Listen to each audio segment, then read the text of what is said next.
Friday. It's the morning after the great debate, and Jeremy and I are gathered here quite lugubriously, look it up, to discuss what happened last night between Donald Trump and Joe Biden. We're not going to belabor this conversation. A lot has been said already. We're going to give you our take.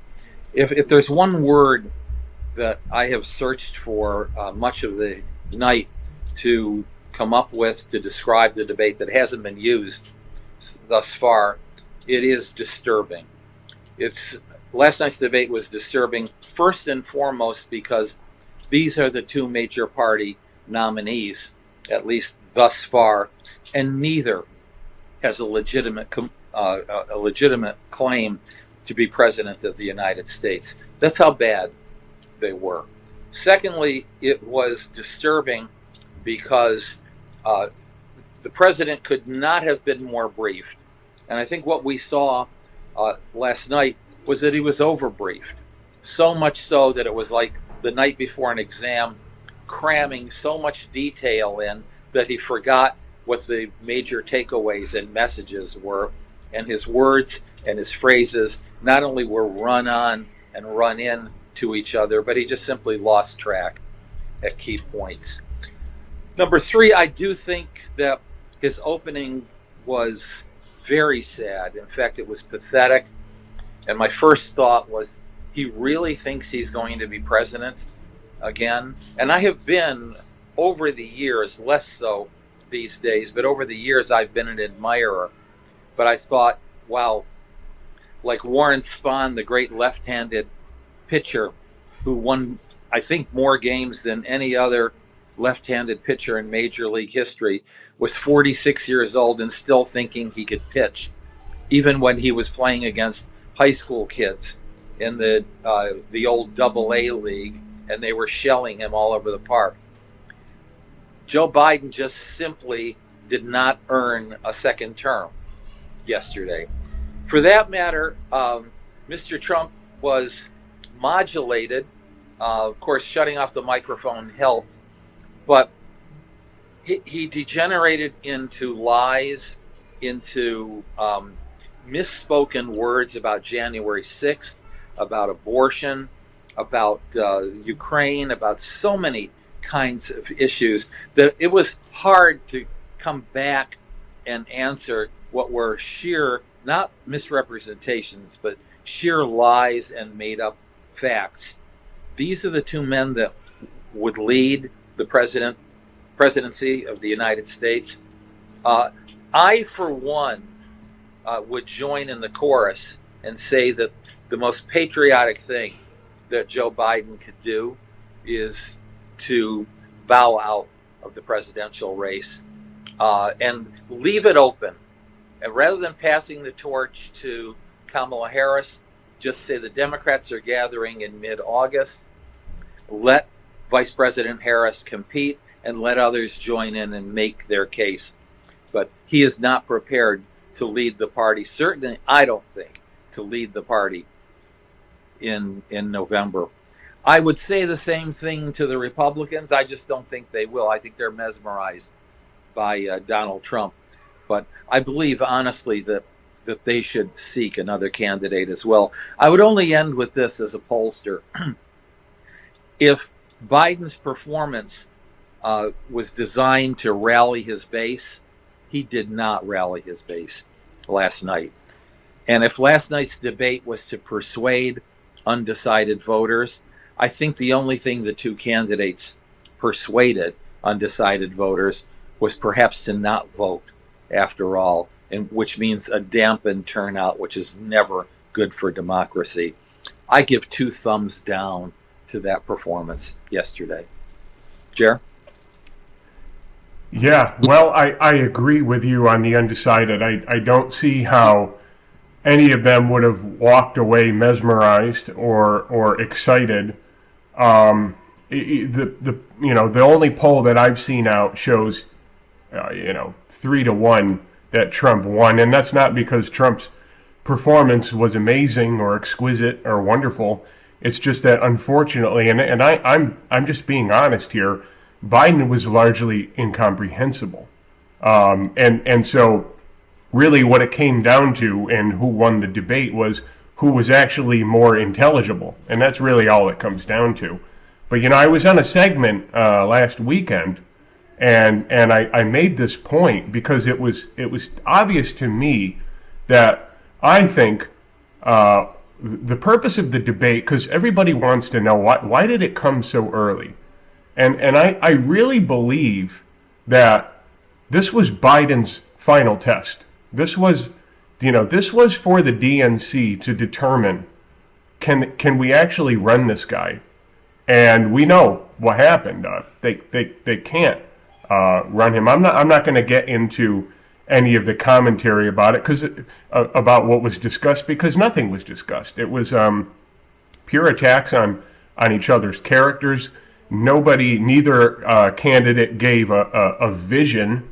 They attacked each other's policies. They attacked each other's personalities. They attacked each other's lives. But no vision was articulated. And for that, it wasn't a debate. It was a debacle. So it was pretty much clear right in the beginning what was going to happen in the debate. Trump was going to come out like a barracuda. He smelled blood, and that's what he did. He attacked. Biden did attack back, but as I stated, it was very difficult to make sense out of what he was saying. I do think there's a point to what you were laying out, that Biden was. It was almost like he was trying to call up from memory what he had studied, and he was struggling to do it. And that's not good. So what it really comes down to is, now that there's consensus among media analysts, and that's what I'm seeing in less than 24 hours following this debate, that Joe has got to go, the question becomes, well, who's going to step in? And that's now the real debate, because I'm of the opinion that if the Democratic Party wants to have a shot at winning, they can't run Kamala.